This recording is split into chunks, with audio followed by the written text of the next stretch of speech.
हामीलाई जीवन प्रदान गरी यो विश्व देखाउने आफ्ना सारा दुःख पीडाहरूलाई लुकाएर जीवनको अन्तिम क्षणसम्म पनि हाम्रो दुःख सुखमा साथ दिने हामी सबैकी अत्यन्त आदरणीय श्रद्धेय आमा, माया र ममताकी खानी, धार्मिक र आध्यात्मिक अगुवा, अत्यन्त साहसी, मिलनसार, दयालु, मृदुभाषी तथा हामी सबैको प्रेरणाकी स्रोत मेरी प्यारी हजुरमुवा मेनुका देवी कार्कीको 95 वर्षको सफल अनि स्वस्थ जीवन बिताएपछि केही दिनको अस्वस्थताका कारण स्वर्गारोहण भएको छ।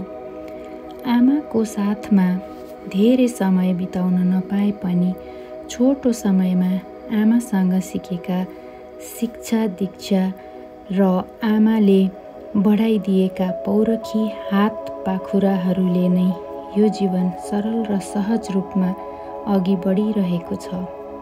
आमाको काखको न्यानोपन सधैँ अनुभूति हुनेछ। आमाको हातले खुवाएको दाल भात तरकारी होस् या त दही चिउरा केरा सेलरोटी होस् या त कुरौनी, सबै स्वादिष्ट परिकार सधैँ यो जिब्रोमा रहिरहनेछ। आमा हजुर सदा सर्वदा यो हृदयमा रहिरहिसिनेछ। हजुरको र बाबाको आशीर्वाद हामीलाई सधैँभरि रहिरहनेछ। आज हामी जे छौँ जहाँ छौँ सबै हजुरहरूकै आशीर्वादका कारण छौँ। आमाको अन्तिम अवस्थामा नजिकै बसेर आमाको सेवा गर्न नपाएको कुरा जीवनभर खड्किनेछ।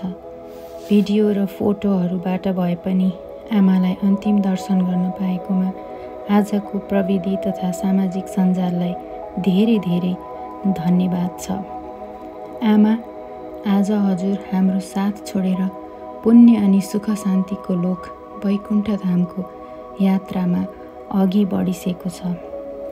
आज हजुरको 13औं दिनको पुण्य तिथिको अवसरमा हजुरको सुन्दर आत्माले वैकुण्ठमा बास गरोस् भनी म हजुरकी नातिनी, हजुरकी डल्ली, खेमु र स्वदेश विदेश गरी संसारभरि छरिएर रहेका हजुरका सबै सन्ततिहरू ईश्वरसँग प्रार्थना गर्दछौँ। हजुरलाई अनेक प्रणाम गर्दछौँ। हार्दिक श्रद्धाञ्जली अर्पण गर्दछौँ।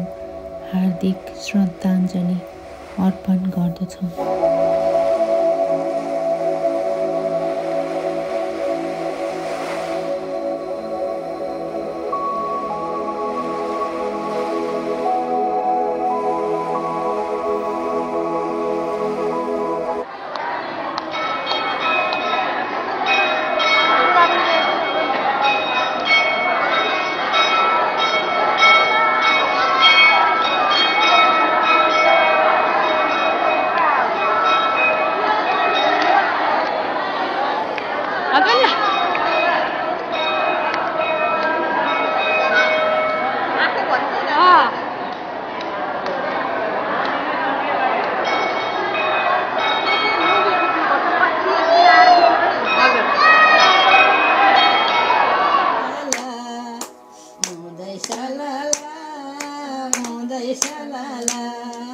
निर्मल जल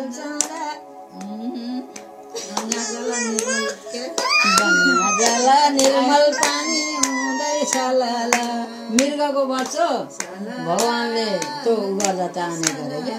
र अनि कृष्णले र उद्धव र कृष्णको त प्रेम थियो नि त। अनि खेरि कृष्ण र उद्धव छुटिने बेलामा रोई कराई धुनाम गरे नि। गाउँदै वैकुण्ठ हरि भजन गाउँदै। हजुर बिहा गरेर कुन ठाउँमा भित्रिसेको? सुरुमा खोला गाउँ मूलघर। अहिले त्यत्रो भइसक्यो केही भएको छैन। भत्केन? केही पान त